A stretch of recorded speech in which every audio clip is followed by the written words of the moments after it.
Hey folks, what's up? Welcome to Life Moves with Ken. Hey, I make content centered around the journey of growth, spiritually, physically, relationally, emotionally, all of those leads which make us who we are. And if this is your first time here, welcome.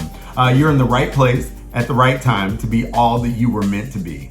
Get ready because we're making life moves because as you know, life moves. This is a place where we get to grow and become what we're all designed to be. So let's get with it.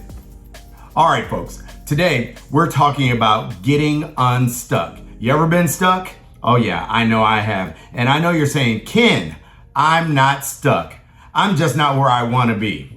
Okay, I'm calling the BS meter on that. BS meter. Because if you're not where you want to be and you're not making moves to get there, guess what? You're stuck. In fact, research shows that being stuck is related to issues of anxiety, issues of depression, and as men, we often face those issues without really sharing with anyone else. And so here's some characteristics that I want to share with you of what it really feels like to be stuck. If you're unsure of your place in the world, and you've been there for a long time, you might be stuck. If you have an increased lack of passion towards doing anything, you might be stuck. If you're treading water in life instead of seeing personal growth and you've been there for a little bit of time, you might be stuck. If you're unable to see kind of the pathway to your future and you're feeling like you're in no man's land, you might be stuck. Stuck is that feeling where we're treading water, where we're not moving forward, where it feels like our wheels are just spinning in the mud. And so today, instead of allowing us to be stuck, I want to suggest 4 things that we can do to become unstuck. So let me tell you a little bit of story about me. My career has been in the field of education. I spent nearly 30 years teaching at all different levels. And I was at a point in my career where I literally could do it in my sleep. I didn't have to think hard about it. I understood how to plan for my students. I understood what to say, what to do, how to prep them for their state. I knew how to do all of that. And to be honest, I was really bored. And so I decided to take this crazy step. But this crazy step came with a challenge that came from one of my colleagues. Here's what they asked me. They said, hey, Mr. Patterson, if you're always helping other people to reach their goals and you're always challenging other people to get to their goals, when are you going to get to your goals and your dreams in life? Wow. It was like a smack in the face with a hammer because it became very clear that, wait, what I was doing was pushing other people, but not really pushing myself. And so I made a decision. Within a year, I quit my job and became a full-time student. I was like in my late 40s. And I chased a dream that I had had for a long time. I've always wanted to have my doctorate in education. And so I chased that dream and just said, let's just go for it. And here's some of the things that I did, these 4 things that I did to make sure that I would be unstuck and reach this goal that I had had my entire life. Now, before we even get into this, I want us to acknowledge, we've really got to get to this place where we just acknowledge being stuck sucks. So if you're at that place where you're ready to acknowledge that being stuck sucks, these 4 things will work for you. Now, if being stuck doesn't suck for you, you can turn this off and you can go phone a friend and y'all can just sit around and be stuck together. But for those of us who have been in that place and you're like, I just don't want to be here anymore. I want to do something different. I want my life to change. These 4 things will help you. Here's number 1. Decide where you're headed. All right, so that sounds like really simple and sounds really kind of like, okay, yeah, Ken, I know where I'm headed. No, I'm not talking about in general. I'm talking about make a serious commitment to where you want to be at the end of your goal. For me, it was reaching my doctorate. I wanted my PhD. I really did. For some, it may be a fitness goal. For others, it may be a financial goal. For some, it may be a relational goal. Whatever the goal is, decide what the goal is and make that your true north. Make that the thing that you're chasing after with all of your energy.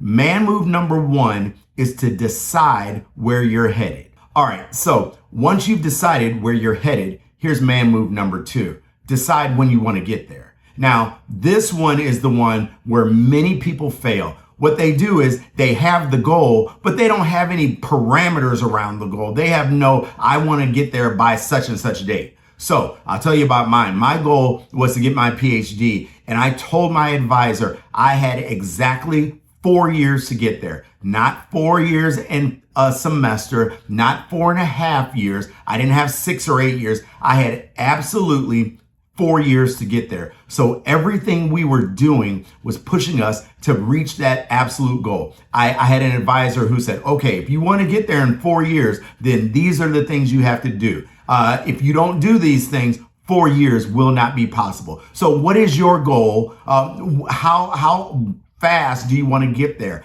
What is the time frame on your goal? If you don't put a time frame around it, guess when you'll get there? At that exact time. Sometime in the future with no exact date around it. So stop playing around. Be courageous enough to say, I want to get there at this date. Now, you have to pick a realistic date.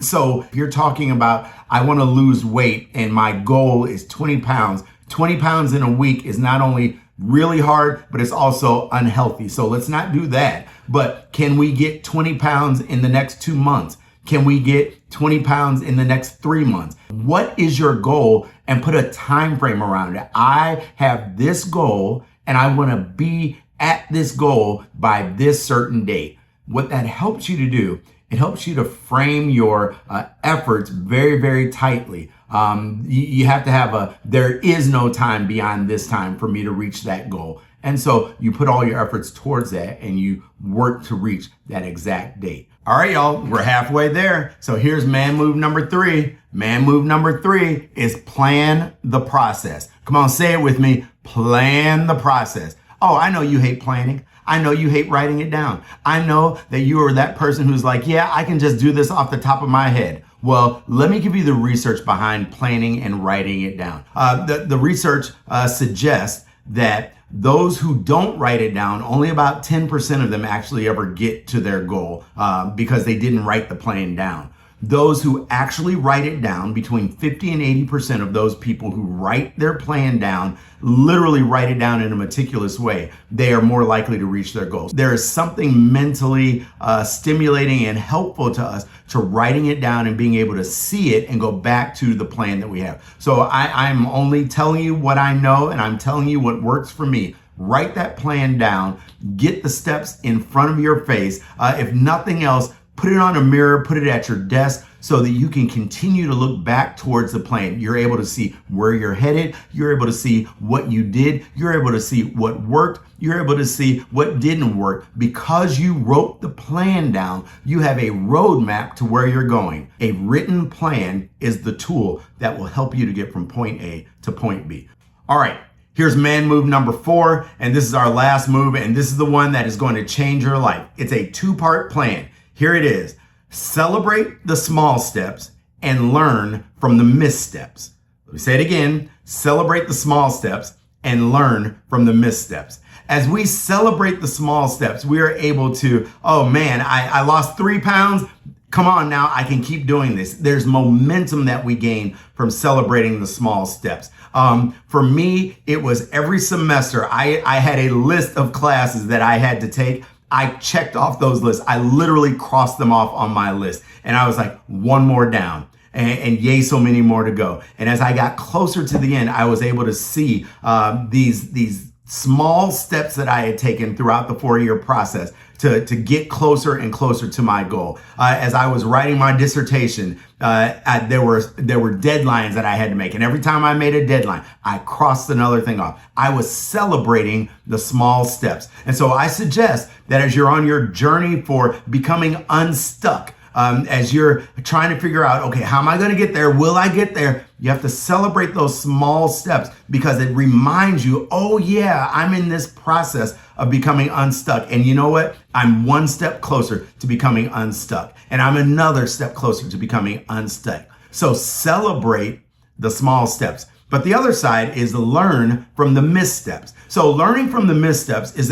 a crucial step in this whole unstuck process. You're moving, but it didn't go the way you thought it was going to go. But that is a learning process. That is a great piece of information. Oh, I don't need to do it that way. I should do it this way. So even in the missteps, you're learning something and you can be excited because you're like, oh, now I know which way not to go. So for me, hey, guess what? Staying up until 3 o'clock in the morning, that was not the way for me to study. But what I could do is go to sleep for about 3 hours, wake up at 3 o'clock in the morning, and then study for like 3, 4, 5 hours because I was fresh. I couldn't do it late at night, but I could do it early in the morning. And so I was able to learn from my misstep that there's a certain way that I need to do things, and that worked for me. So you have to find what works for you. So you celebrate the small steps and learn incrementally along the way what works best for you so that you can continue step by step by step becoming unstuck. Those are our 4 man steps. Let's go over them one more time. Number 1, decide where you're headed. Hey, you have to know where you're going. Number 2, decide when you want to get there. Hey, don't just randomly be out there going. You have to decide when you want to get where you're going. Number 3, figure out the plan to get there. Don't just be driving around willy-nilly in your life. No, Man Moves is about moving with purpose and intentionality. So you have a plan that's written down so you know if you're headed in the right direction and you know if you're getting there. Number 4, celebrate the small steps. Learn from the missteps. So we celebrate when we make successes, and we even learn when we have failures. Look, guys, that I can't tell you anything else. Hey, I challenge you. I challenge you to make these man moves in your life. If you're tired of being stuck, these 4 things will help you along the process of moving forward in life and becoming what you desire to be. And in fact, becoming what you are already made to be. All right, folks. So, hey, that's all I've got for you today. And I hope that this was helpful to you. And so, again, I want to thank you for being here. I want to thank you for making life moves with me, because guess what? As I said before, life moves. These are our man moves for right now. So do a favor for me. Drop in the chat which one of these resonated most with you, and just let me know how you're doing on your journey to becoming unstuck. Hey, and if you're still wondering about how I do this, drop me a message in the chat. I'd love to reach out to you, just kind of let you know how it worked for me and what I do, and we'll just start a dialogue back and forth. If this was helpful for you, go ahead and subscribe, hit that little button there, and let's grow this community of like-minded men who are all about making moves in the right direction and all about becoming what we've always been designed to be. Hey, know that you are loved and that you're necessary. I'll see you next time, but in the meantime, keep on making life moves, because life moves. I'm out of here, guys. Take care. Bye.